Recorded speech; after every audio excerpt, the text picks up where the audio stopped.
السلام علیکم ورحمۃ اللہ وبرکاتہ۔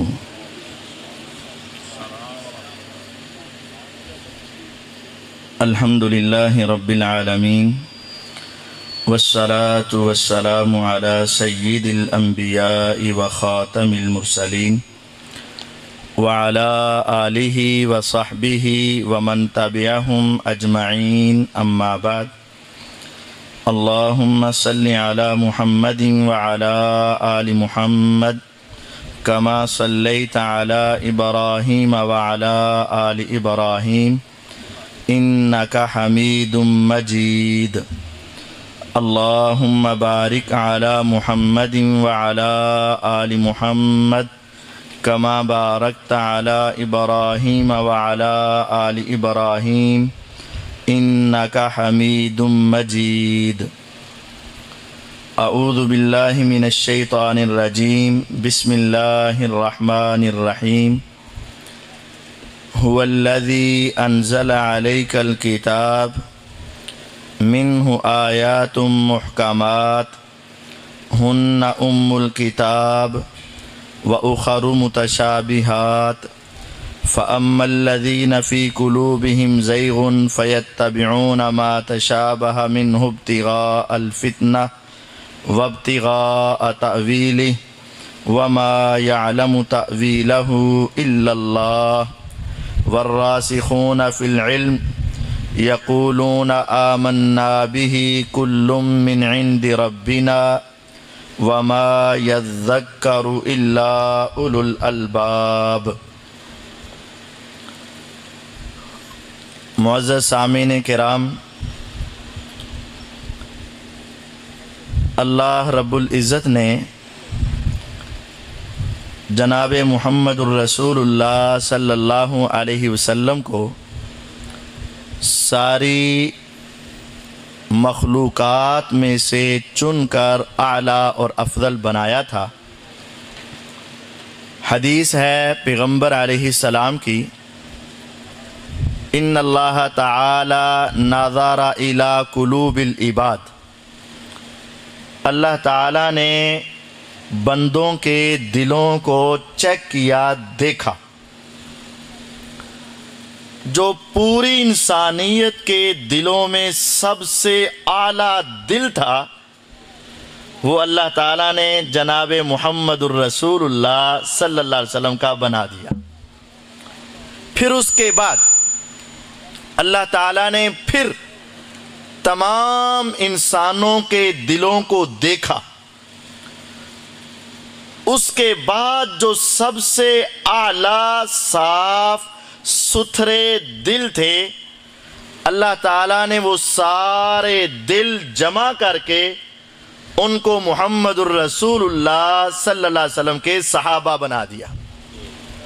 اب یہ بات کہنے میں کوئی شک اور شبہ نہیں کہ روئے زمین پر سب سے پاک دل جناب محمد الرسول اللہ صلی اللہ علیہ وسلم کا تھا، اور ان کے بعد سب سے اعلیٰ اور افضل دل، سب سے بہترین دل پیغمبر علیہ السلام کے صحابہ کے دل تھے۔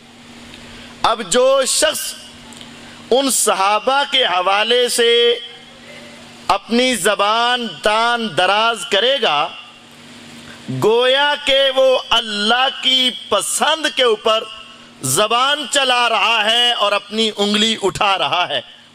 جب اللہ تعالیٰ نے ان کو چنا تو وہ اللہ کے چناؤ کو غلط کہہ رہا ہے، صحابہ کو غلط نہیں کہہ رہا۔ اس کا ٹاکرا، اس کا پالا اور اس کی دشمنی اللہ تعالیٰ کے ساتھ ہے، چونکہ ان کو چنا کس نے ہے؟ اللہ تعالیٰ نے۔ ان کو صحابہ کس نے بنایا ہے؟ اللہ تعالیٰ نے بنایا ہے۔ تو جو شخص صحابہ کے بارے میں اپنے دل میں بغض اور نفرت رکھتا ہے، وہ در حقیقت اللہ کی پسند کو ٹھکرا رہا ہے۔ اور یہ بات عقیدے کے اندر شامل ہے کہ تمام صحابہ کو پاک صاف مانا جائے اور ان کے بارے میں کلمہ رحمت کہا جائے اور ان کی تنقیص کا ایک ادنا کلمہ بھی نکالنا جائز نہیں ہے۔ یہ میرے ہاتھ میں ایک کتاب ہے، الجامع فی عقائد و رسائل اہل السنہ والاثر، کہ اہل السنہ کے عقیدے کی کتاب ہے، اور اس کے اندر 262 کتابوں کا خلاصہ ہے، ایک دو کتاب نہیں، عقیدے کی 262 کتابوں کا خلاصہ اس کتاب میں موجود ہے۔ یہ 2 جلدوں میں ہے، ایک جلد آپ کے سامنے لایا ہوں۔ بعض لوگ یہ سمجھتے ہیں کہ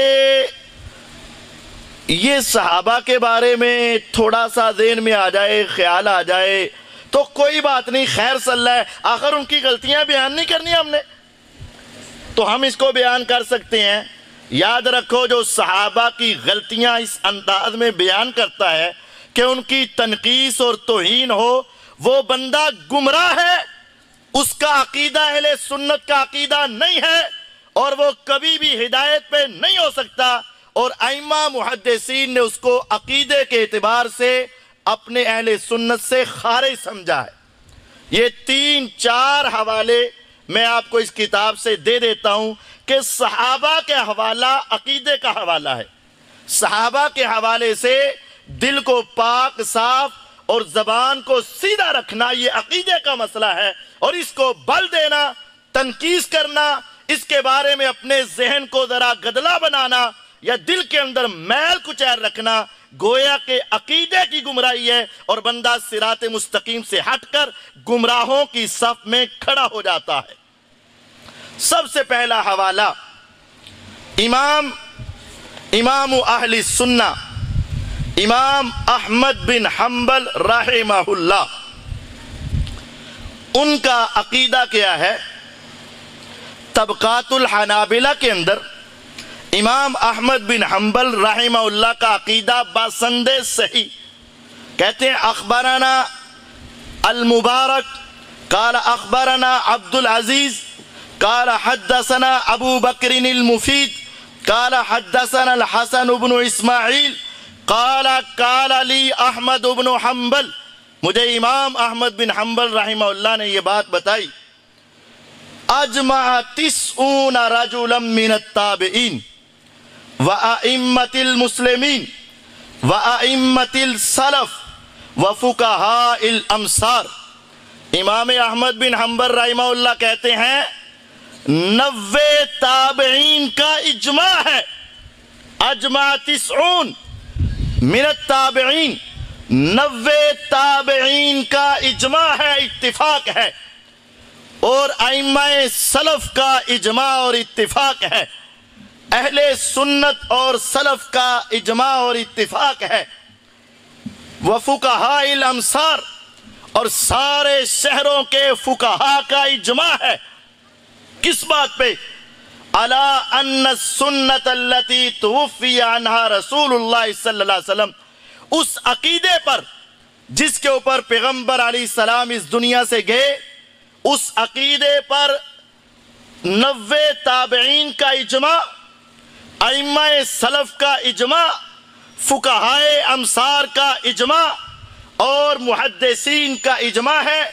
اس کے اندر لکھتے ہیں وَالْكَفُّ أَمَّا شَجَرَ بَيْنَ أَصْحَابِ رسول اللہ صلی اللہ علیہ وسلم، صحابہ کے جو آپس میں اختلاف ہوئے ہیں ان کے اندر زبان بند رکھو، رک جاؤ، ان کی برائیاں کرنے سے، ان کے فیصلے کرنے سے، ان پر قاضی اور جج بن کر ایک کو صحیح اور دوسرے کو غلط کہنے سے رک جاؤ، زبانیں بند کر لو، یہ امت کا اجماع اور تابعین کا اجماع ہے۔ وَأَفْضَلُ النَّاسِ بعد رسول اللہ صلی اللہ علیہ وسلم ابو بکر وعمر وعثمان وعلی ابن عم رسول اللہ صلی اللہ علیہ وسلم، اور اس بات پہ بھی اجماع اور اتفاق ہے کہ رسول کائنات صلی اللہ علیہ وسلم کے بعد روئے زمین پہ سب سے افضل ابو بکر رضی اللہ عنہ ہیں، ان کے بعد عمر رضی اللہ عنہ ہیں، ان کے بعد عثمان رضی اللہ تعالیٰ عنہ ہیں، اور ان کے بعد رسول اکرم صلی اللہ علیہ وسلم کے چچا کے بیٹے علی رضی اللہ تعالیٰ عنہ ہیں۔ والترحم على جميع اصحاب رسول اللہ صلی اللہ علیہ وسلم، تمام اصحاب رسول صلی اللہ علیہ وسلم کے بارے میں کلمات رحمت کہنے پر 90 تابعین کا اجماع ہے۔ وَعَلَىٰ أَوْلَادِهِ وَأَزْوَاجِهِ وَأَصْحَارِهِ، رسول کائنات کی اولاد کے بارے میں، تمام اولاد، چاروں بیٹیوں کے بارے میں، آپ کی ازواج، تمام بیویوں کے بارے میں، وَأَصْحَارِهِ، آپ کے تمام سسرال کے بارے میں، جس میں امیر معاویہ بھی آتے ہیں، علی المرتضیٰ بھی آتے ہیں، ابو سفیان رضی اللہ عنہم بھی آتے ہیں، جس کے اندر سیدہ ہندہ بھی آتی ہیں، سب کے بارے میں کلمات رحمت کہنے کے بارے میں 90 تابعین کا اجماع ہے، ائمۃ المسلمین کا اجماع ہے، فقہائے امصار کا اجماع ہے، ائمہ و محدثین کا اجماع ہے۔ اور آگے کیا کہا؟ فَهَذِهِ السُّنَّةُ، یہ عقیدہ ہے، الزموها، اس سے چمٹ جاؤ، تسلموا، تم سلامت رہ جاؤ گے، فتنوں میں نہیں پڑو گے۔ اخذها ہدن، اس عقیدے کو لینا ہدایت ہے، وَتَرْكُهَا ضَلَالَةٌ، اور اس کو چھوڑنا گمراہی ہے۔ جس کا عقیدہ اس کے مطابق ہوگا وہ ہدایت پہ ہوگا، جو اس کے مطابق نہیں وہ گمراہی پہ چلا جائے گا۔ یہ عقیدے کا مسئلہ ہے۔ نبی علیہ السلام کے سسرال کے بارے میں کلمات رحمت کہنا عقیدے کا مسئلہ ہے۔ نبی پاک صلی اللہ علیہ وسلم کی ازواج مطہرات کے بارے میں، ساری اولاد کے بارے میں، تمام صحابہ کے بارے میں کلمات رحمت کہنا یہ عقیدے کا مسئلہ ہے۔ اس کو پکڑنا سلامتی اور ہدایت ہے، اور اس کے خلاف جانا گمراہی ہے، تباہی ہے۔ دوسرا حوالہ امام محمد بن عوف رحمہ اللہ، اسی امام احمد بن حنبل رحمہ اللہ سے نقل کرتے ہیں۔ اس کتاب کا صفحہ 384 ہے، اس کے اوپر لکھتے ہیں وَمَنِ انْتَقَصَ أَحَدًا مِنْ أَصْحَابِ رَسُولِ اللَّهِ صلی اللہ علیہ وسلم أَوْ أَبْغَضَهُ لِحَدَثٍ كَانَ مِنْهُ، وَمَنِ انْتَقَصَ، جس نے تنقیص کی، توہین کی، ایسا نظریہ رکھا، ایسا جملہ بولا، ایسا کلمہ کہا، ایسا منہ بنایا، ایسا سٹائل بنایا کہ صحابی کی توہین ہو جائے۔ وَمَنِ انْتَقَصَ أَحَدًا مِنْ أَصْحَابِ رَسُولِ اللَّهِ صلی اللہ علیہ وسلم، جس نے کسی ایک صحابی کی توہین کی، او أَبْغَضَهُ، یا اس کے ساتھ بغض رکھا، او أَبْغَضَهُ، یا اس کے ساتھ بغض رکھا، لِحَدَثٍ كَانَ مِنْهُ، ان کے کسی واقعے کی وجہ سے، صحابی سے کوئی خطا ہو گئی، کوئی غلطی ہو گئی، کوئی نقص ہو گیا، کوئی معاملہ پیش آ گیا، اس عمل کی وجہ سے بھی جس نے ان کے ساتھ بغض رکھا۔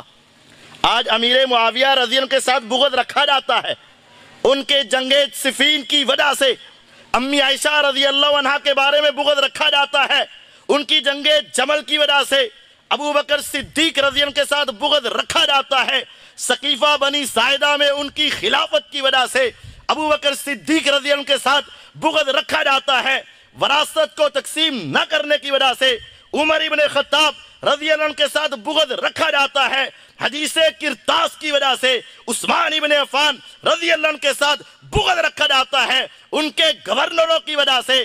سنو صحابہ، ائمہ محدثین کا صحابہ کے بارے میں عقیدہ، وَمَنِ انْتَقَصَ أَحَدًا مِنْ أَصْحَابِ رَسُولِ اللَّهِ صلی اللہ علیہ وسلم، جس نے کسی ایک صحابی کی تنقیص کی، او ابغضہ، یا ان سے بغض رکھا، لِحَدَثٍ كَانَ مِنْهُ، ان کے کسی فیصلے کی وجہ سے، کسی معاملے کی وجہ سے، او ذَكَرَ مَسَاوِيَهُ، یا صحابی کی کوئی غلطی بیان کی، جس طرح مرزا صاحب کہتے ہیں غلطیاں بیان کر رہا ہوں، غلطی بیان کی، کَانَ مُبْتَدِعًا، وہ بندہ بدعتی انسان ہے، اہل توحید نہیں، کانا مبتدعا، وہ بدعتی بھی ہے، خارجا من الجماعہ، وہ اہل سنت والجماعت سے خارج ہے، اس کا ان کے ساتھ کوئی تعلق نہیں۔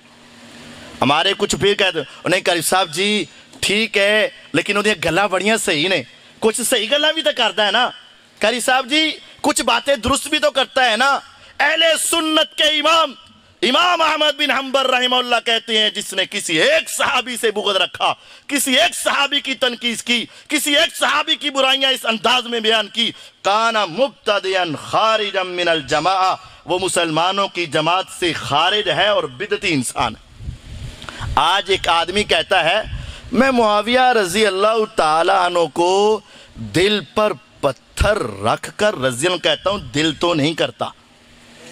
یہ بغض ہے کہ نہیں ہے؟ یہ تنقیص ہے کہ نہیں ہے؟ کہتے ہیں جہاں بنو امیہ کی عقل ختم ہوتی ہے وہاں میری شروع ہوتی ہے۔ یہ توہین ہے کہ نہیں ہے؟ یہ ان سب کے بارے میں زبان درازی ہے کہ نہیں ہے؟ اور ان کو کہتا ہے ماموں پارٹی، مامے توڑے مامے۔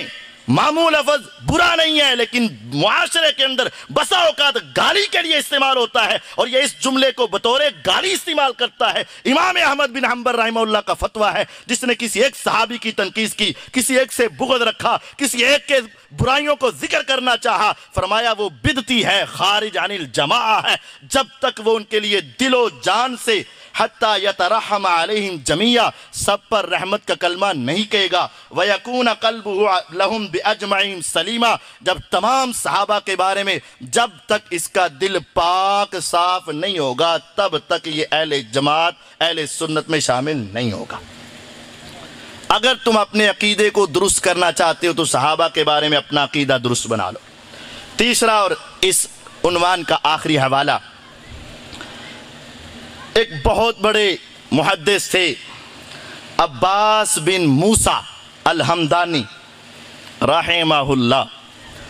ان کو ایک خلیفہ کے پاس جانے کا معاملہ پیش آ گیا۔ خلیفہ واسق باللہ تھا، یہ سارا واقعہ یہاں لکھا ہے، میں مختصر کرنا چاہتا ہوں۔ خلیفہ واسق باللہ تھا اور وہ کہتا تھا قرآن اللہ کی مخلوق ہے، قرآن کو مخلوق سمجھتا تھا، لیکن یہ محدثین قرآن کو اللہ کا کلام سمجھتے تھے، مخلوق نہیں سمجھتے تھے۔ واسق باللہ بڑا سخت خلیفہ تھا، جو اس کی بات نہ مانتا اس کی گردن اڑا دیتا، قتل کر دیتا فوراً۔ ایسے ظالم بادشاہ کے سامنے جا کر کلمہ حق کہنا، افضل الجہاد کلمۃ حق عند سلطان جائر، ظالم حکمران کے سامنے کلمہ حق کہنا یہ روئے زمین کا سب سے بہتر اور افضل جہاد ہے۔ ان کو بلایا گیا، انہوں نے جا کر بادشاہ کی بادشاہت کی پرواہ نہ کی اور اس کے جاہو جلال کو پاؤں کی ٹھوکر پہ رکھا، اور جا کے سیدھا جب اس نے پوچھا بتا قرآن کے بارے میں تیرا عقیدہ کیا ہے، کہا میرا عقیدہ قرآن اللہ کا کلام ہے، مخلوق نہیں ہے۔ اس نے کہا اس کی گردن اڑا دو، کہا اڑانا چاہتے تو اڑا دو لیکن اپنے عقیدے سے باز نہیں آ سکتا۔ پتہ نہیں کیا ہوا، میرے رب نے جب وہ پنجابی میں کہتے ہیں نا ودی ہوئے تھے ستئی خیرہ، جب رب بچانے پر آئے تو کوئی مار سکتا؟ سانس تھے، ظالم بڑا تھا، حکم بھی دے دیا قتل کر دو، یہ پورا واقعہ لکھا ہوا ہے یہاں۔ لیکن جب وہ چلے تو اس نے کہا نہیں اس کو نا جیل میں ڈال دو، جیل میں ڈال دیا گیا۔ کافی دیر تک جیل کے اندر موجود رہے۔ اس کے بعد بادشاہ نے ایک مرتبہ اس کو کہا اس کو بلا کر لاؤ، لایا گیا، کہتے فَأَوْقَفَنِي بَيْنَ يَدَيْ، سامنے پھر کھڑا کر لیا، کہنے لگا ابھی اپنی بات پہ قائم ہو یا واپس آگے ہو؟ میں نے کہا اللہ کی قسم امیر المومنین، میں تو جیل میں ہمیشہ یہی دعا کرتا رہا، انی لعدو ربی تبارک و تعالی فی لیلی و نہاری اللہ یمیتنی الا علی ما کنت سمیتہ منی۔ میں نے ہمیشہ اللہ سے دعا کیا اللہ دن رات مجھے اسی عقیدے پر رکھ لے جس پر میں اس کے پاس سے آیا تھا، میں اسی کے اوپر قائم ہوں۔ اور پھر میں نے کہا کہ میں تجھے اپنا سارا عقیدہ نہ بتا دوں؟ اس نے کہا بتا۔ میں نے کہا یہ عقیدہ لیس ہوا شیء قلتہ من تلقاء نفسی، جو عقیدہ میں تمہیں سنانے لگا ہوں یہ میرا اپنا عقیدہ نہیں ہے صرف،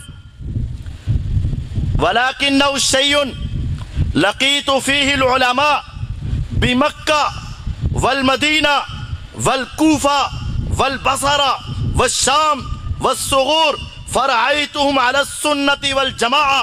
یہ اکیلا میرا عقیدہ نہیں ہے، میں نے مکے کے علماء کو سنا، میں نے مدینے کے علماء کو سنا، میں نے شام کے علماء کو سنا، میں نے بصرے کے علماء کو سنا، میں نے سرحدوں پہ جہاد کرنے والے علماء کو سنا، میں نے اہل سنتوں کے اور عقیدے کو سنا۔ یہ صرف میرا عقیدہ نہیں ہے، مکے کے علماء کا عقیدہ ہے، مدینے کے علماء کا عقیدہ ہے، بصرے کے علماء کا عقیدہ ہے، کوفے کے علماء کا عقیدہ ہے، شام کے علماء کا عقیدہ ہے۔ وہ سارا عقیدہ کیا ہے؟ فَكُلٌّ يُخْبِرُ، ہر ایک یہ کہتا ہے وَالْكَفُّ أَمَّا شَجَرَ بَيْنَ أَصْحَابِ رسول اللہ صلی اللہ علیہ وسلم، پیغمبر علیہ السلام کے صحابہ کے جو اختلافات ہوئے ان کے بارے میں زبان بند رکھو، اپنی زبان مت کھولو۔ اگر اللہ تعالیٰ نے تمہاری زبانوں کو، تمہارے ہاتھوں کو ان سے محفوظ رکھا، زبانیں بند کھولو۔ الکف اما شجر بین اصحاب رسول اللہ، رسول اللہ صلی اللہ علیہ وسلم کے صحابہ کے بارے میں زبان بند رکھو۔ وَأَن تَقُولَ بِلِسَانِكَ، زبان سے کہو، وَتَعْلَمَ يَقِينًا، اور دل میں یقین ہونا چاہیے، أَنَّ خَيْرَ هَذِهِ الْأُمَّةِ بَعْدَ نَبِيِّهَا، نبی علیہ السلام کے بعد اس امت کا افضل انسان ابو بکر ہے، ثم عمر، ثم عثمان، ثم علی رضی اللہ عنہم اجمعین، پھر اس کے بعد علی رضی اللہ تعالی عنہ ہیں۔ یہ ترتیب، یہ مکے، مدینے، فقہائے کوفہ، بصرہ، شام اور سرحدوں پہ محدثین کا یہ عقیدہ ہے۔ صحابہ کے بارے میں زبان بند رکھو اور یہ ترتیب قائم رکھو، دل سے یقین ہو، زبان پہ اقرار ہو۔ افضل الامت بعد نبیہا ابو بکر، ثم عمر، ثم عثمان، ثم علی رضی اللہ عنہ اجمعین۔ پہلا نمبر اس امت میں ابو بکر کا ہے رضی اللہ عنہ، دوسرا نمبر عمر ابن خطاب کا ہے رضی اللہ عنہ، تیسرا نمبر عثمان ابن عفان کا ہے رضی اللہ عنہ، چوتھا نمبر حیدر کرار علی المرتضی رضی اللہ عنہ کا ہے۔ یہ ترتیب بھی عقیدے کا مسئلہ ہے اور محدثین نے اس کو عقیدے میں بیان کیا ہے۔ اور پھر جب وہ اپنا عقیدہ انہوں نے بیان کیا، اللہ تعالیٰ نے بادشاہ کے دل میں کیسی بات ڈالی، بادشاہ نے ان کو چھوڑ دیا۔ جب وہ جیل میں تھے تو محدثین خط لکھ کر بھیجا کرتے تھے، اے عباس، اگر تو نے اتنی ہمت کر لی ہے کہ بادشاہ کے سامنے کلمہ حق پہ ڈٹ گیا ہے، اب اس پہ قائم رہنا، کبھی اس کے اندر چھوٹنا آئے، کبھی تو یہ پایا عزم استقلال کے اندر کوئی لغزش نہ آئے۔ جب وہ باہر آئے، علماء ان کو ملنے گئے۔ امام احمد بن حنبل رحمہ اللہ کہتے ہیں میں ملا اور میں نے کہا بتا کیا بنا؟ جب انہوں نے ساری یہ بات سنائی، احمد بن حنبل رحمہ اللہ نے دو باتیں وہاں تاریخی طور پہ کہا عباس، اگر تو نے دنیا کے بادشاہ کے سامنے کھڑا ہو کے اپنے عقیدے کی پختگی کا اظہار کیا ہے، ایک وقت آئے گا تو دنیا بنانے والے رب بادشاہ کے سامنے بھی جائے گا اور اس موقع پر میرا رب تیرا دنیا کے بادشاہ کے سامنے کھڑے ہونے والے عمل کو کبھی نہیں بھولے گا، اور تیرے اس عزم استقلال کی وجہ سے میرا رب تجھے معاف فرما دے گا۔ گویا کہ امام احمد بن حنبل بھی کہتے ہیں تیرا وہاں عقیدہ جو تھا وہی احمد بن حنبل کا عقیدہ ہے رحمہ اللہ۔ اور آگے کیا کہا؟ ينبغي ان نكتب هذا على ابواب مساجدنا ونعلمه اهلنا واولادنا۔ امام احمد بن حنبل رحمہ اللہ کہتے ہیں اے عباس رضی اللہ رحمہ اللہ، تو نے ایسا عقیدہ بادشاہ کے سامنے پیش کیا، میرا جی یہ چاہتا ہے ہم ان کلمات کو اپنی مساجد کے دروازوں پہ لکھا دیں، اپنی اولادوں کو یاد کروائیں اور اپنے بچوں کو یاد کروائیں۔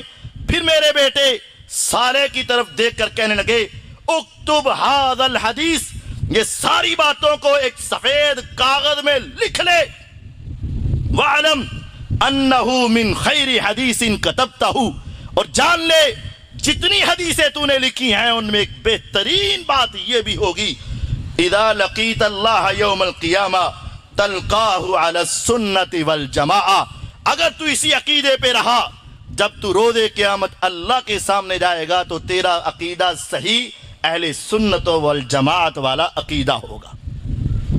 اس کے علاوہ بھی بے شمار دلائل ہیں اس کتاب کے اندر۔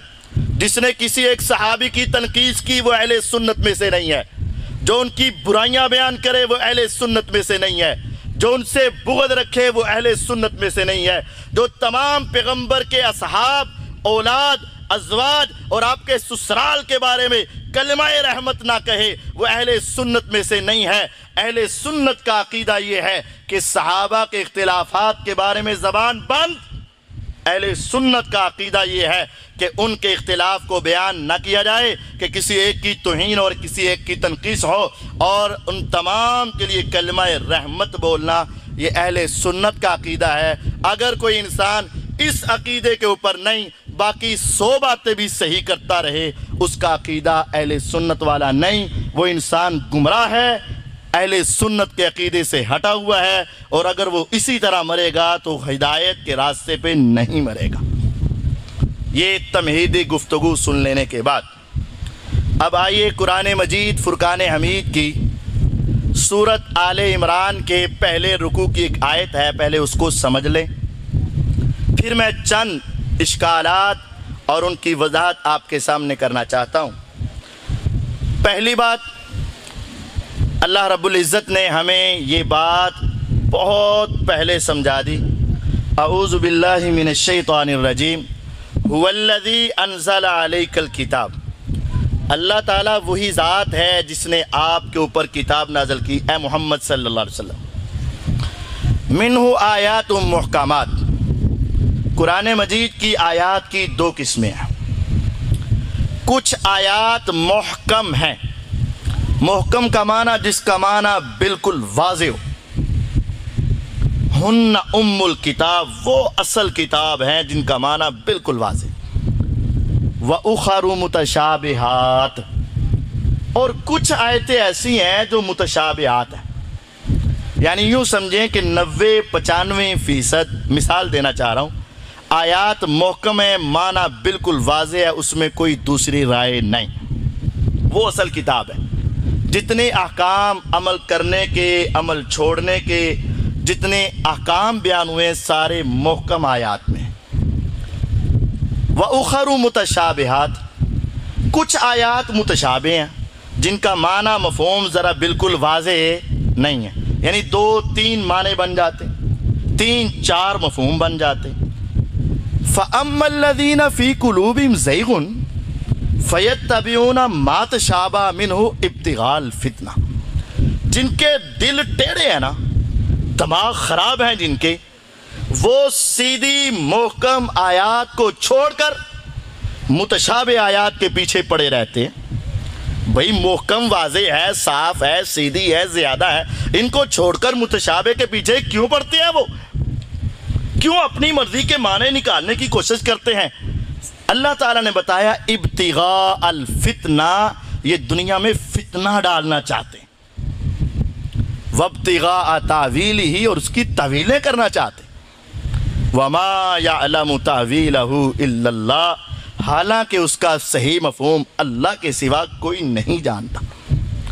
جس طرح قرآن مجید کی 2 اقسام، محکم آیات اور متشابہ آیات، اہل ایمان محکم کی طرف چلتے ہیں، اور اہل زیغ ٹیڑے دل والے، کج دل والے کدھر چلتے ہیں؟ متشابہ کی طرف۔ اور جب وہ متشابہ کی طرف جاتے ہیں تو نقصان کیا ہوتا ہے؟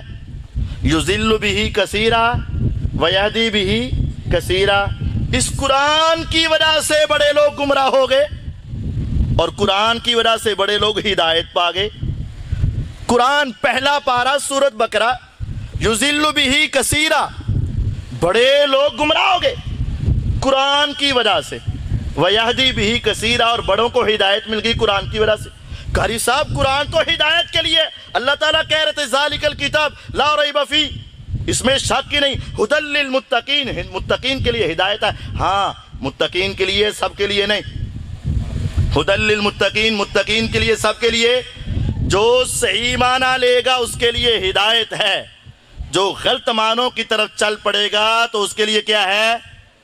یہاں سے ایک نکتہ آپ کو بتا دوں، بعض لوگ کہتے ہیں قاری صاحب وہ تو حوالے ہی بڑے دندہ ہے، وہ تو ریفرنس دیتا ہے۔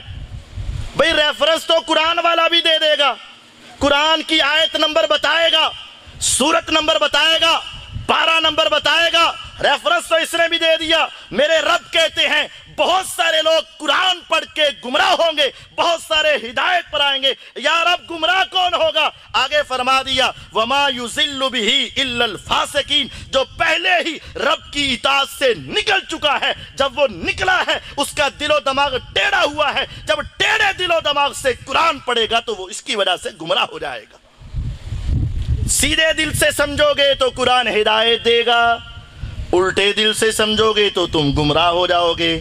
یہی مسئلہ حدیث کے بارے میں بھی ہے۔ سیدھے دل سے حدیث پڑھو گے تو دل ہدایت دے گا، الٹے دماغ سے پڑھو گے تو وہ حدیث کا ریفرنس تو ہوگا لیکن گمراہی ہو جائے گی۔ حدیث تو ہے لیکن اس کا مفہوم اپنی مرضی کا، آیت کا ترجمہ اپنی مرضی کا، آیت کا مفہوم اپنی مرضی کا، ہدایت سے انسان نکل جائے گا۔ اب آئیے میں چند باتیں آپ کو اس کی دلیل کے طور پر بھیجوں۔ سب سے پہلے کسی بھی چیز کا حوالہ مانگا جاتا ہے کہ اس کا ریفرنس ہے کہ نہیں۔ اگر اس کا ریفرنس ہی نہیں تو بات پہلی سیڑھی پر ہی غلط ثابت ہو گئی۔ دوسرے نمبر پر اگر ریفرنس ہے تو اسے چیک کیا جائے گا کہ اس کی سند صحیح بھی ہے کہ نہیں۔ اگر سند ضعیف ہوئی، خراب ہوئی تو یہ دوسری سیڑھی پہ مسئلہ ختم ہو جائے گا۔ تیسرے نمبر پر اگر حوالہ بھی ہے، سند بھی صحیح ہے، اب اس حدیث کے مفہوم کو ائمہ و محدثین کی نظر میں دیکھا جائے گا۔ اگر ائمہ محدثین نے کوئی اور مفہوم لیا اور تم اپنی مرضی کا مطلب نکالتے ہو تو پھر وہی آیت فٹ ہوگی فَأَمَّا الَّذِينَ فِي قُلُوبِهِمْ زَيْغٌ فَيَتَّبِعُونَ مَا تَشَابَهَ مِنْهُ ابتغاء الفتنہ، مرضی کی طویلیں کرنے والے یہ بھی گمراہ ہیں۔ اور اگر وہ حدیث کا ریفرنس بھی ہو، سند بھی صحیح ہو اور معنی بھی ائمہ محدثین کے عین مطابق ہو تو اس بات کو قبول کیا جائے گا، اس کو قبول نہ کرنا بھی گمراہی ہوگی، اس کو نہ ماننا بھی گمراہی شمار ہوگی۔ اب آئیے میں آپ کو صحیح مسلم میں سے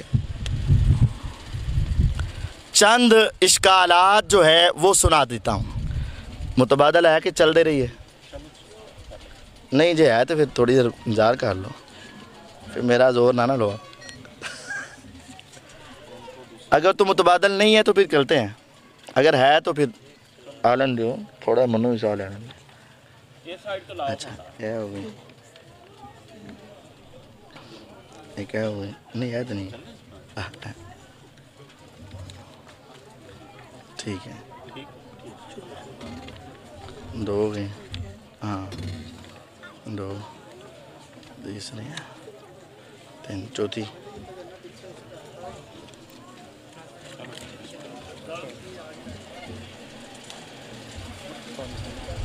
نہیں پانی نہ ملوا بھائی اندر۔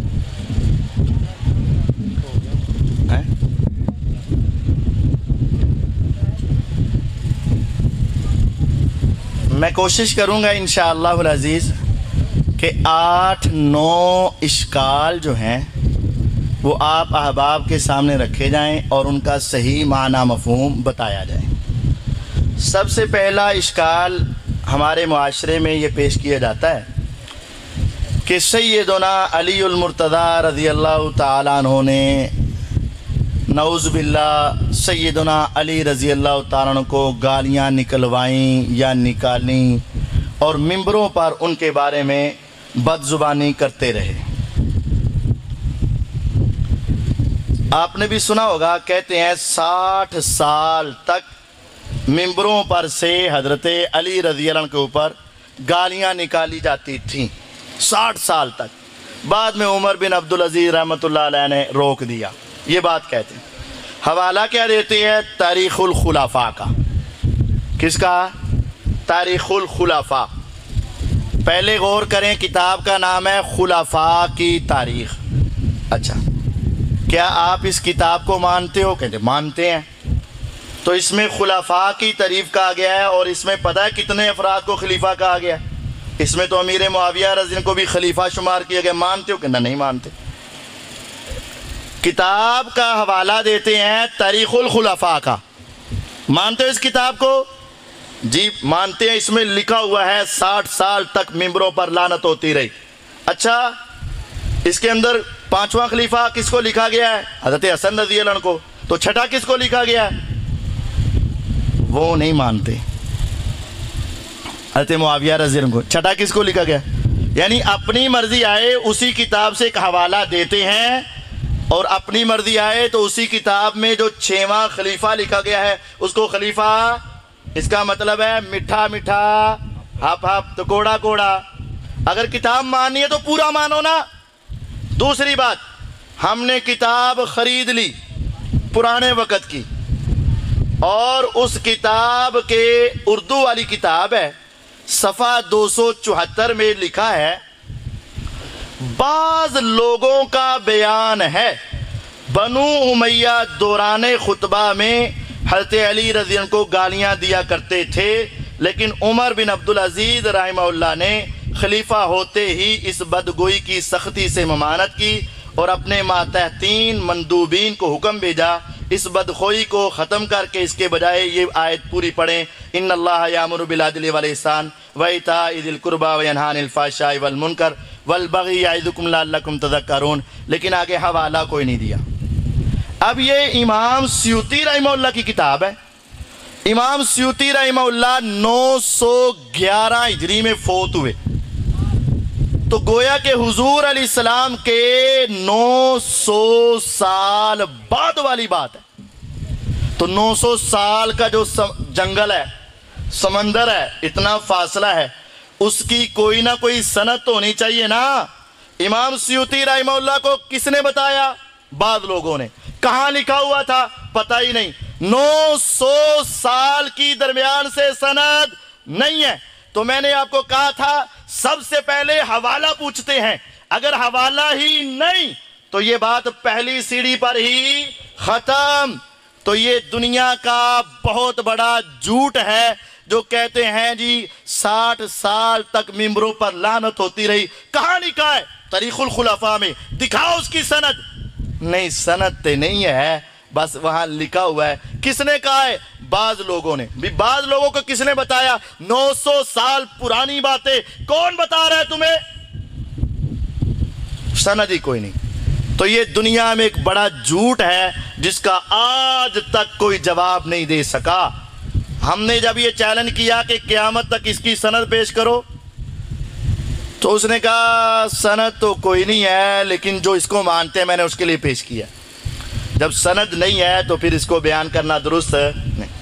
اب ایک حدیث صحیح مسلم سے پیش کی جاتی ہے. اب یہ بڑی توجہ سے اگر آپ سنیں گے تو سمجھ آئے گی، توجہ نہیں تو بات سمجھ نہیں آئے گی. ہمارے کچھ دوست بس دیکھتے ہیں حدیث کا حوالہ ہے فوراً مان لیتے ہیں. نہیں، یہ تیسری سیڑھی پر میں آ گیا ہوں. اب حدیث کا حوالہ ہے، سند صحیح ہے، کیونکہ یہ صحیح مسلم کی ہے کتاب، اور صحیح مسلم کی تمام روایات کیا ہیں؟ صحیح ہیں. اب ہے حدیث کا معنی مفہوم ائمہ محدثین نے جو لیا وہ درست ہے، اور جو اپنی مرضی کا مطلب نکالے گا وہ غلط ہے. حدیث ہے، سند صحیح ہے، لیکن مفہوم اور ترجمہ محدثین والا کرنا پڑے گا، تب معنی ٹھیک آئے گا. پہلے میں اس کا آپ کو ایک غلط ترجمہ بتاؤں گا جو لوگ کرتے ہیں، پھر صحیح بتاؤں گا تاکہ آپ کو دونوں باتیں سمجھ آ جائیں. یہ حدیث نمبر صحیح مسلم کے اندر 6170 ہے، مشہور روایت ہے. میں عربی کے نمبر بتاتا ہوں. اس کے اندر یہ بات ہے کہ امارا معاویہ بن ابی سفیان سعدا فقال ما منعک ان تسب ابا تراب. پہلے غلط ترجمہ سن لیں. حکم دیا معاویہ رضی اللہ تعالیٰ نے سعد کو. اب آگے وضاحت نہیں ہے کہ کیا حکم دیا، بریکٹ لگ جاتی ہے. گالیاں نکال حضرت علی کو، یہ بریکٹ لگ جاتی. حضرت معاویہ نے حکم دیا سعد کو، کیا بریکٹ لگ گئی کہ تو حضرت علی کو کیا کر، یہ اپنی طرف سے.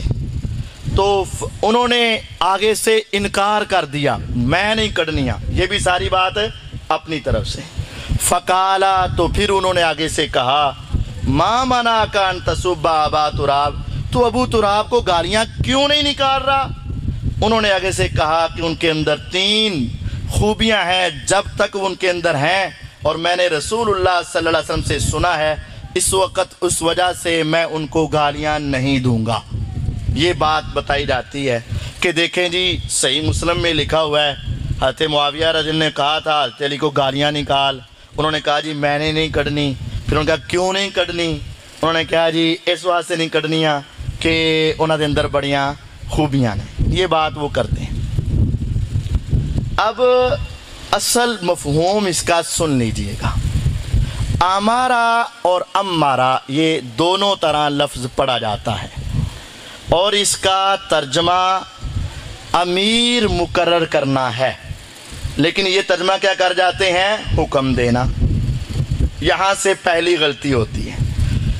آج کے دور کے بہت بڑے محدث جن کو 50 سال سے زیادہ عرصہ صحیح بخاری پڑھاتے ہوئے ہوا ہے، وہ ہے شیخ الحدیث حافظ عبدالعزیز علوی حافظہ اللہ، جامعہ سلفیہ کے شیخ الحدیث۔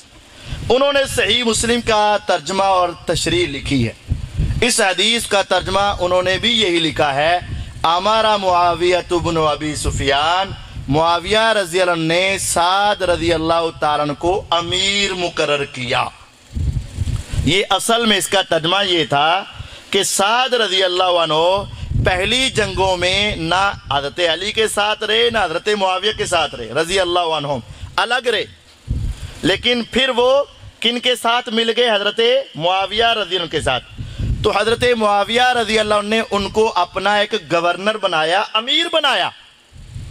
تو یہاں وہ اپنی طرف سے ترجمہ حکم والا کر کے، پھر بریکٹ لگا کے گالیوں والا کر کے، اور پھر بریکٹ لگا کے انکار والا، کہتے ہیں معاویہ نے کہا تھا گالیاں نکال، انہوں نے کہا میں گالیاں نہیں کرنا۔ یہ ساری بات آپس میں اپنی بریکٹوں میں لگا دیتے ہیں۔ حدیث میں ایسا کوئی لفظ نہیں ہے۔ جن کے دل ٹیڑے ہیں وہ اس طرف چلے جاتے ہیں، جن کے دل سیدھے ہیں وہ صحیح ترجمہ مفہوم کی طرف جاتے ہیں، اور وہ کہتے ہیں اس کا معنی ہے امیر مقرر کیا معاویہ رضی اللہ عنہ سعد کو۔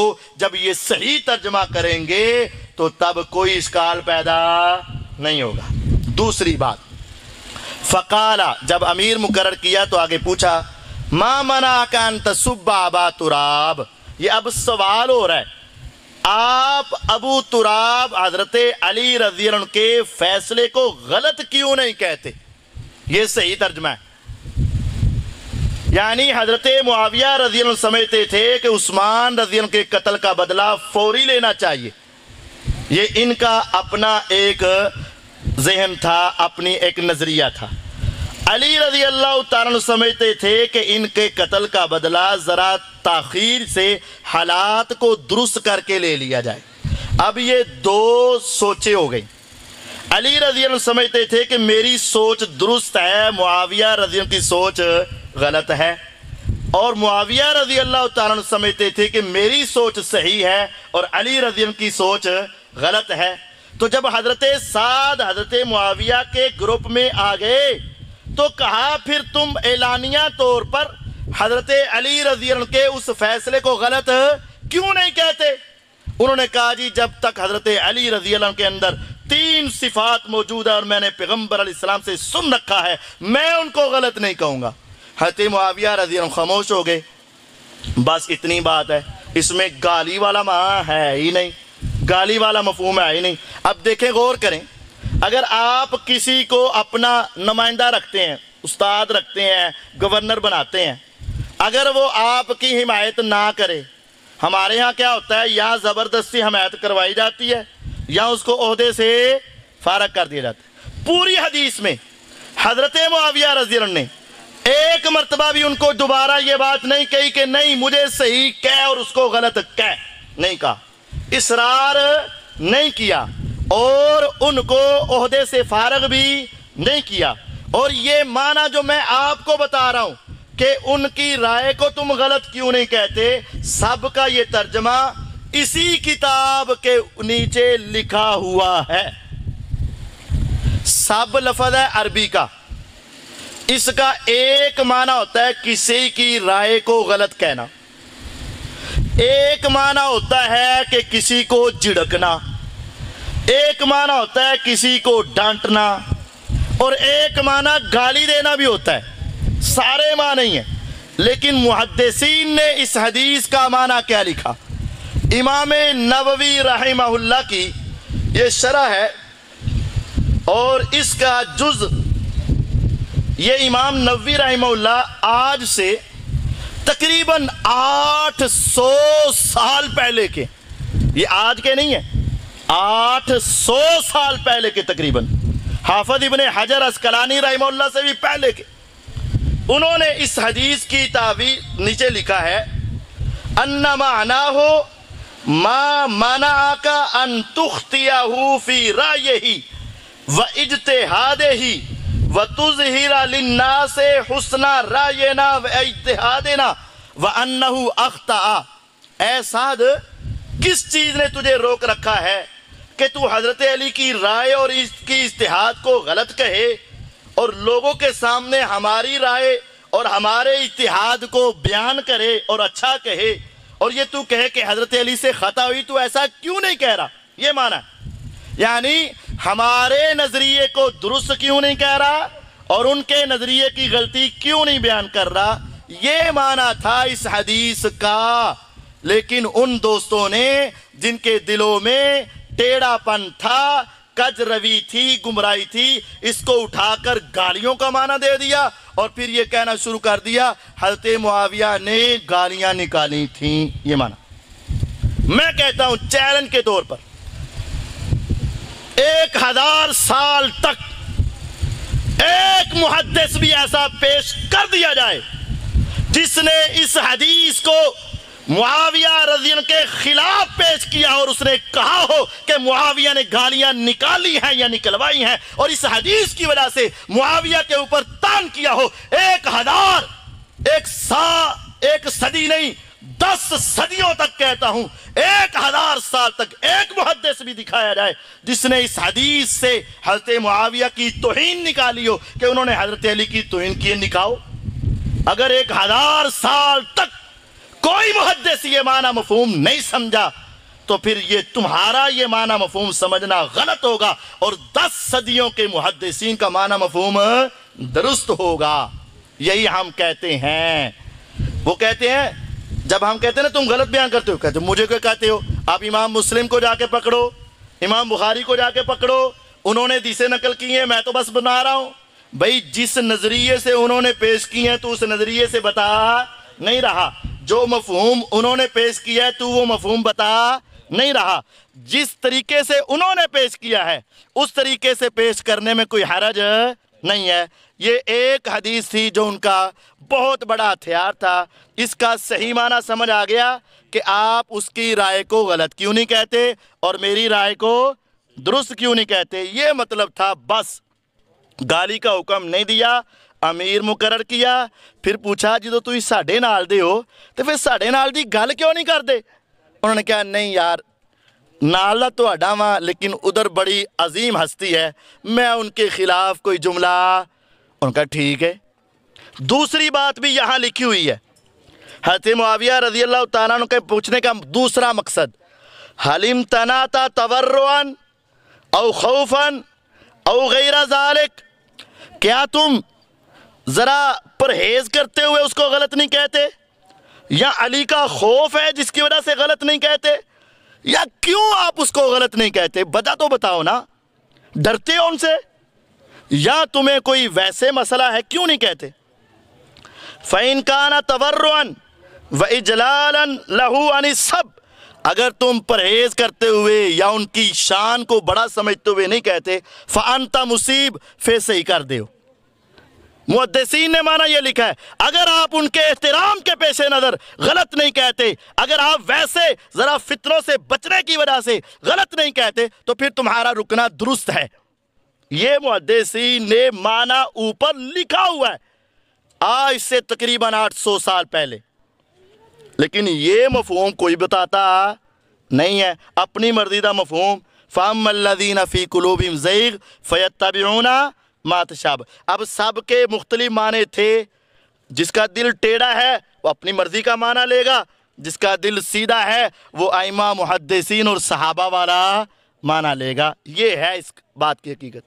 اب سب کا لفظ حدیثوں میں کئی مرتبہ آیا. اگر کوئی آدمی ہماری اس بات سے اتفاق نہ کرے, نہیں قاری صاحب نہیں, سب کا معنی گال کٹنا ہی ہے بس, ہم اس کو, ویسے تو ہمارے پاس 8 حوالے ہیں لیکن وقت کے قلت کے پیش نظر صرف 2 دوں گا. 8 حوالے ہیں ہمارے پاس لیکن صرف 2 دوں گا. ایک حوالہ صحیح مسلم کا اور دوسرا پھر صحیح مسلم کا, کیونکہ وہ حدیث کس سے بیان کر رہے ہیں, صحیح, تو اسی کے 2 حوالے دے دیتا ہوں. اگر تم میرے ترجمے کو نہیں مانتے اور تم معنی گالی ہی کرنے پر اڑے ہوئے ہو, دوسرا معنی کسی کی غلطی کہنا, کسی کو ڈانٹنا, کسی کو سیدھے رستے سے ہٹے ہوئے کہنا, اگر یہ معنی نہیں کرتے, ڈٹے ہوئے ہو, چلو آؤ پھر میرے ساتھ چلو, میں تمہیں لے کے چلتا ہوں. صحیح بخاری میں, صحیح بخاری میں ہے, استبا علی و عباس. حضرت عمر رضی اللہ تعالیٰ عنہ کے دور خلافت میں سیدنا عباس رضی اللہ تعالیٰ عنہ کا حضرت علی رضی اللہ عنہ کے ساتھ کسی مسئلے میں اختلاف ہوا. استبا, دونوں نے ایک دوسرے پہ سب کہا, اور ایک روایت میں استبا علی و عباس, حضرت علی نے عباس پہ سب کیا اور عباس رضی اللہ عنہ نے حضرت علی پہ سب کیا. کر ترجمہ, اب نکال, کھول زبان, کر گندی, کر گندی ہے ہمت تو کر. جب یہاں یہ کہہ رہا تھا کہ گالیاں مانا ہے, کر, تیرے ایمان کا بیڑا غرق ہو جائے گا جب تو کہے گا علی نے اپنے چچا عباس کو, پیغمبر کے چچا عباس کو, اپنے دادا عباس کو وہاں لفظ بھی یہ ہے استبا علی و عباس, حضرت علی نے عباس پہ سب کیا. ہم کہتے ہیں سب کا معنی ہوتا ہے بھئی جناب تم سے غلطی ہو رہی ہے, وہ کہتے ہیں نہیں جی تہاڈے کو غلطی ہو رہی, یہ کہتے. ہم تو یہ ترجمہ کہتے ہیں. معاویہ نے کہا تھا رضی اللہ عنہ, اے سعد تم یہ کہو کہ علی سے غلطی ہو رہی ہے. معاویہ نے یہ معنی لیا, ہم یہ معنی وہاں بھی کریں گے. حضرت علی کہہ رہے تھے حضرت عباس سے غلطی ہو رہی ہے, حضرت عباس کہہ رہے تھے نہیں علی سے غلطی ہو رہی. ہم دونوں حدیثوں میں ایک ترجمہ کریں گے. اگر تم کہتے ہو نہیں اس حدیث میں معنی گالی ہے, معاویہ نے علی کو گالی نکلوائی, ہم کہتے ہیں چل پھر اسی راستے پہ چل, وہاں جا کے کہہ حضرت علی نے نعوذ باللہ نبی کے چچا پہ, پیغمبر کے والد کی جگہ پہ, عباس پہ, اہل بیت پہ, بزرگ ہستی پہ, صحابی پہ کیا کیا. کہتے ہیں نہیں نہیں نہیں اتنے معنی نہیں. اگر وہاں معنی یہ نہیں ہے تو یہاں بھی یہ معنی نہیں چلے گا. اگر تم انصاف پسند ہو تو دونوں جگہ پر پھر ایک معنی کرو. جب تیرا ایمان وہاں تجھے روکتا ہے تو میرا ایمان یہاں مجھے روکتا ہے, ہم بھی نہیں کریں گے. اور پھر کہ عباس رضی اللہ عنہ نے نبی کے داماد کو, فاطمہ الزہرا کے خاوند کو, حسن و حسین کے والد کو لیکن کہتے نہیں نہیں نہیں, پھر مان جائے گا, نہیں مانے گا, کہہ دے گا. اٹھائیے صحیح مسلم کا دوسرا حوالہ. اس سے بھی بڑھ کر میرے پیغمبر علیہ الصلوۃ والسلام سفر پر جا رہے تھے, آپ نے کہا آگے ایک چشمہ آئے گا, جو مجھ سے پہلے بھی پہنچ گیا تو اس چشمے پہ جا کے تم نے پانی کو ہاتھ نہیں لگانا. 2 صحابی تھے, قافلہ بڑا تھا, شاید ان کو پتہ نہ چل سکا حضور کے اس پیغام کا, وہ اپنی سواری پہ پہلے پہنچ گئے. حضور علیہ السلام آئے تو چشمے کا پانی خشک تھا, اور اتنا جتنا تسمہ ہوتا ہے بس اتنا پانی نکل رہا تھا. آپ نے فرمایا حال مسستما من مائها شیئا, وہ تم نے اس کے پانی کو ہاتھ لگایا ہے؟ انہوں نے کہا جی ہاں غلطی سے لگا دیا. فَصَبَّهُمَ النَّبِيُّ صلی اللہ علیہ وسلم, 2 جہانوں کے سردار, وَإِنَّكَ لَعَلَىٰ خُلُقٍ عَظِيمٍ وَلَوْ كُنْتَ فَظًّا غَلِيظَ الْقَلْبِ لَانفَضُّوا مِنْ حَوْلِكَ فَبِمَا رَحْمَةٍ مِّنَ اللَّهِ لِنتَ لَهُمْ. ایسا پیغمبر جس کی زبان کی گواہیاں قرآن دیتا ہے, وہاں ان کے بارے میں لفظ ہے صحیح مسلم میں فَصَبَّهُمَا, ان دونوں کو میرے نبی نے سب کیا. میرے پیغمبر علیہ السلام نے ان دونوں کو کیا کیا؟ کر مانا, کرو مانا, سر جائے گی تیری زبان, نکل جائے گا تیرا ایمان, پتہ چل جائے گا تیری رافضیت کا کہ تم پیغمبر کے بھی دشمن ہو۔ فَصَبَّهُمَا، میرے پیغمبر نے ان پر سب کیا۔ ہم یہ ترجمہ کریں گے میرے نبی علیہ السلام نے ان کو ڈانٹا، کہا تم نے یہ کام غلط کیا ہے۔ تو اگر کہتا ہے نہیں یہ دا مانا گال یہ تو کہہ نعوذ باللہ میرے نبی کی کر دے سن، کہہ لانتے برسیں گی کہ نہیں برسیں گی، تباہی ہوگی کہ نہیں ہوگی۔ 6 حوالے ہیں، صرف 2 دے کے بعد سمجھانا چاہتا ہوں۔ اگر یہی لفظ امیر معاویہ کے بارے میں آئے رضی اللہ عنہ، ہم اس کا معنی بھی کہتے ہیں کسی کی رائے کو غلط کہنا، اور میں نہیں کہتا، مجھ سے پہلے 800 سال پہلے کے محدثین یہی معنی کرتے ہیں، میں نہیں کہتا، تاریخ کی کتابیں یہ کہتی ہیں اور لغت کی کتابیں یہ معنی کرتی ہیں۔ اگر تم میرے معنی کو غلط کہتے ہو تو ان 2 حدیثوں کے معنی کو صحیح کر کے دکھا، میں مان جاؤں گا تیرے ایمان کا بیڑا غرق ہو چکا ہے۔ کر وہاں واقعتاً غرق ہو جائے گا، اور اگر وہاں نہیں کرو گے تو پھر یہاں بھی ہم کرنے نہیں دیں گے۔ دوسری حدیث جو پیش کی جاتی ہے صحیح مسلم میں سے، وہ ہے 6178 6179۔ اس میں ہے سہل بن سعد رضی اللہ عنہ سے روایت ہے، استعمل علی المدینہ رجل من آل مروان۔ اب اس کا بھی ایک غلط مفہوم پہلے جو انہوں نے دماغ میں بٹھایا ہوا ہے وہ سناتا ہوں، پھر صحیح مطلب بھی بتاؤں گا۔ کہتے ہیں جی صحیح مسلم چے گئے حضرت معاویہ رضی اللہ تعالیٰ عنہ نے علی رضی اللہ عنہ تے لانتا پوائیاں، لعنت دا لفظ ہے، اے لفظ بڑا بول دیں، لعنت دا لفظ ہے، لعنت دا لفظ کہنے معاویہ نے کی کیتا لانتا پوائیاں۔ اچھا مسلم چے ہاں کھڑو اے ویکھا، جب ہم نکالتے ہیں تو بات کوئی اور ہے۔ نام کس کا لیا، کس نے گالیاں نکلوائیں؟ معاویہ رضی۔ لانتے کس نے ڈلوائیں؟ معاویہ رضی۔ کہاں لکھا ہے؟ کہتے مسلم میں۔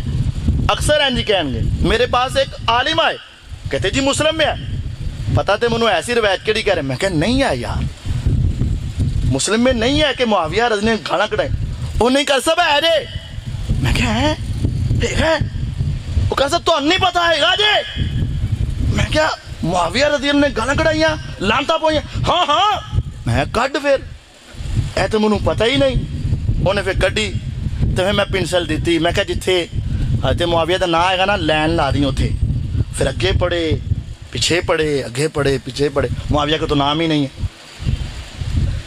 جملہ یہ بولتے ہیں کہ کس نے گالیاں نکلوائیں؟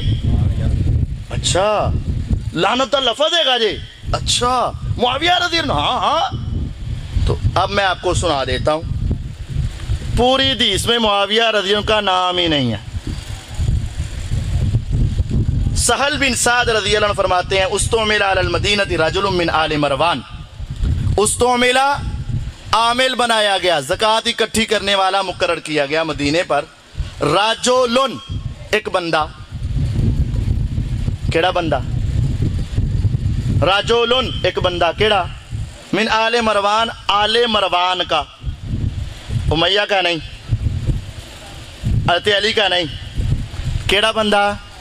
آل کون؟ او دا نام رجل، پتہ نہیں کیڑا بندہ سی۔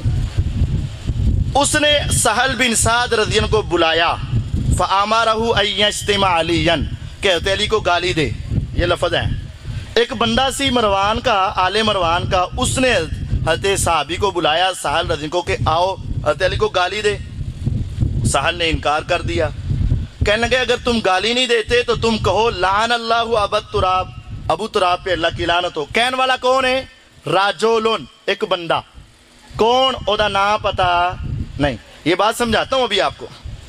تو سہل کو کہنے لگے کہ ابو تراب کو لعنت بھیج، تو سہل نے کہا ابو تراب تو حضرت علی کو سب سے زیادہ پسندیدہ نام تھا اور وہ اس کے نام کے اوپر بڑے خوش ہوتے تھے۔ کہنا ہے اچھا چل پھر مجھے ابو تراب کی وضاحت کر دے، مجھے تو یہ پتہ ہی نہیں تھا یار۔ اب انہوں نے وہ ساری بات ان کو سنا دی، کہتے علی اور معاویہ، امی فاطمہ الزہرا ان کا اختلاف ہوا، علی رضی اللہ لڑ کے مسجد میں چلے گئے، آپ وہاں لیٹے، آپ پیغمبر علیہ السلام آئے، جا کر ان کو زمین سے اٹھایا، کہا قم یا ابا تراب، وہ ساری حدیث سنائی۔ اب اس حدیث میں 2-3 باتوں پر غور کرنے کی بات ہے۔ پہلی بات یہ ہے کہ اس میں معاویہ رضی اللہ عنہ کا ذکر نہیں، تو لہذا معاویہ نے گالی دی یا گالیاں دلوائیں، یہ تو سراسر جھوٹ ہے، سرے سے جھوٹ ہے، بالکل غلط ہے۔ دوسری بات، وہ راجل ایک بندہ نامعلوم ہے، جو کہا جائے ایک مولوی نے گل کی تھی تو کیا سارے مولوی غلط ہو جائیں گے؟ ایک شیخ نے گل کی تھی، کیا ساری شیخ برادری غلط ہو جائے گی؟ ایک رائی نے یہ بات کی، کیا ساری رائی برادری غلط ہو جائے گی؟ ایک مغل نے یہ بات کی، کیا سارے مغل غلط ہو جائیں گے؟ نہیں، جس نے کی ہے وہی غلط ہوگا، باقی کوئی غلط۔ اس حدیث میں کیا ہے کہ آل مروان کا ایک آدمی پتہ کوئی نہیں۔ وہ اب آل مروان کون ہے؟ حضرت معاویہ رضی اللہ عنہ 20 سال حکومت کی، اور ان کی خلافت کے نیچے سیدہ شباب اہل الجنہ رہے، نوجوان جنت کے نوجوانوں کے سردار حسن و حسین رضی اللہ عنہما رہے۔ ان کے بعد یزید آئے، ان کے بعد معاویہ بن یزید آئے، ان کے بعد یزید بن معاویہ آئے، ان کے بعد مروان آیا، اور مروان کی نسل میں سے کوئی بندہ تھا۔ اب آپ ہو، آپ کی اولاد ہو، اس کی آگے اولاد ہو، اس کی آگے اولاد ہو، اور اس کے بعد کوئی بندہ ایسے کہے تو اس کا گناہ تیرے اوپر کیسے آئے گا؟ معاویہ رضی اللہ عنہ اس دنیا سے چلے گئے، ان کا بیٹا یزید اس دنیا سے چلا گیا، 2 نسلیں ہوئی، ان کا بیٹا معاویہ بن یزید خلافت سے دستبردار ہوا، ان کا بیٹا یزید بن معاویہ اس دنیا سے چلا گیا، 5ویں پشت پہ جا کے مروان آیا، پھر مروان نہیں، مروان کی نسل میں سے کسی ایک آدمی نے ایسا کرنا چاہا تو ان 5 پشتوں کا معاویہ کے ساتھ کیا تعلق ہوا؟ معاویہ رضی اللہ عنہ کے ساتھ اس کا کیا تعلق ہوا؟ ایک بات، اس حدیث سے معاویہ رضی اللہ عنہ کے بارے میں کوئی بات نکلتی نہیں۔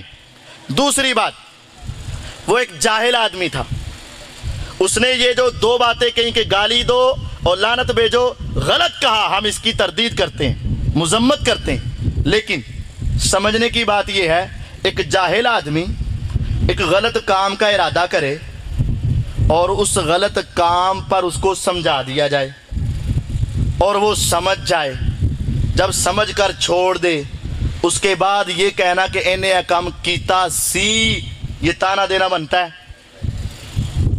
ایک غلط آدمی ہے، سگریٹ پینا چاہتا ہے، کہتا بیٹا سگریٹ لے کے آ، کہنا نہیں قاری صاحب میں سگریٹ نہیں لے کے آنا، او بھائی جان میں سگریٹ نہیں لے کے آنا، کہنا چل یار نسوار ہی لے آیا، کہنا نسوار بھی نہیں لے آنی، ایتے حرام ہے، اچھا کنج او دلائل دے دیندا ہے، اے بندہ چپ کر جاندا ہے۔ ہن کوئی بندہ کہے بھائی جان او فلانا بندہ سگریٹ پیندا سی، نسوار کھاندا سی، یہ اعتراض ہو سکتا ہے؟ یہاں زیادہ سے زیادہ مروان کی نسل میں سے ایک آدمی نامعلوم، اس نے غلطی کا ارادہ کیا، ہم اس کی مذمت کرتے ہیں، لیکن اس نے اس غلطی کا ارادہ کیا، صحابی سہل بن سعد رضی اللہ عنہ نے سمجھا دیا اور وہ سمجھ گیا، بس۔ تو جب وہ سمجھ گیا اب اس آدمی پر بھی اعتراض بنتا نہیں۔ تو پھر یہ لے کر کہنا کہ 60 سال تک ممبروں پر لعنتیں ہوتی رہیں، یہ بات بنتی؟ وہی بات جن کے دلوں میں ٹیڑھا پن ہے وہ متشابہ کے پیچھے چلتے ہیں، حدیث نو صحیح طرح سمجھنا نہیں، بس لفظ ویکھ کے بھج پینا کہ لعن دا لفظ ہے لہذا مطلب ہو گئی۔ وہ تو وہ اسی طرح ہی ہے نا، کہتے ہیں ایک بی بی تھی، اس سے پوچھا مائی انی مشکل نہ کما کے تو پیش کرنی ہے، انی مشکل نہ پیسے کمانی ہے تو تو ختم دعا دینی ہے، تو ایک کتے لکھیا ہے؟ انہوں نے کہا ہاں لکھیا ہے، کتے میں اپنی اکھاں نہ پڑھیا قرآن چ لکھیا ہے؟ انہوں نے کہا ماں قرآن چ لکھیا ہے؟ ہاں ہاں پتر وے میں قرآن چ پڑھیا ہے۔ ماں کتے ختم اللہ علی قلوبہم، ختم دا ذکر آیا کہ نہیں ہے؟ ختم اللہ، او ماں او ختم عربی دا ہے، اے ختم اردو دے تیرے ختم دا مطلب ہو رہے اس ختم دا معنی مور ہے نہیں پتر لفظ تے ہے نا بھئی یہاں صرف لفظ کو نہیں دیکھنا اس کے معنی مفہوم سیاق و سباق اور ساری باتوں کو دیکھو گے تو بات سمجھ آئے گی دو اعتراض ختم ہوئے اب تیسرا ایک اور حدیث ہے صحیح مسلم کی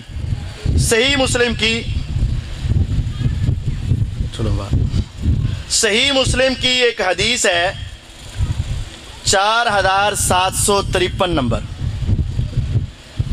وہ تفصیلی روایت یہ ہے عبداللہ بن عمر بن عاص رضی اللہ عنہ خانہ کعبہ کے سائے میں بیٹھ کر حضرت امیر معاویہ رضی اللہ تعالیٰ عنہ کی اطاعت کا لوگوں کو درس دے رہے تھے لوگوں اب یہ خلیفہ بن گئے ہیں تو ان کی اطاعت کرو صلح حسن کے بعد حضرت حسن رضی اللہ عنہ نے ان کے ساتھ صلح کر لی وہ خلیفہ بن گئے حضرت معاویہ رضی اللہ عنہ تو اس کے بعد عبداللہ بن عمر بن عاص رضی اللہ عنہ مکے بیت اللہ کے سائے میں بیٹھ کر لوگوں کو درس دے رہے ہیں اور کہہ رہے ہیں کیا کرو امیر کی